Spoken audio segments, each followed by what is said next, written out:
Hala, ang ganda!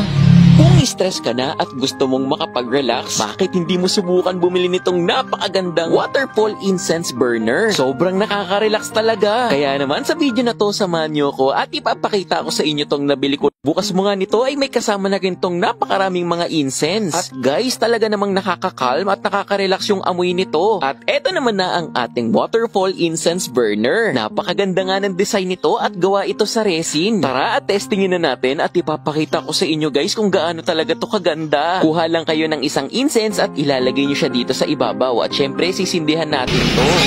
Hala, yan na guys, may lumalabas na usok. Nakaka-amaze lang dahil yung usok nito ay para talaga siyang waterfalls at unti-unti siyang bumababa. Bukod sa nakakamangha yung itsura nito ay nakaka-relax pa yung amoy. Kaya naman kung stress na stress ka na at hindi ka makatulog ay makakatulong to sa'yo. Hindi nakakasawang titigan to maghapon dahil napaka-magical ng itsura nito. Habang tinititigan ko nga to ay para lang akong nananaginip at unti-unti akong inaantok. Napakaganda nga rin itong ipang-display sa ating mga bahay or pwede ring ilagay sa ating mga kwarto para mas mahimbing ang ating pagtulog.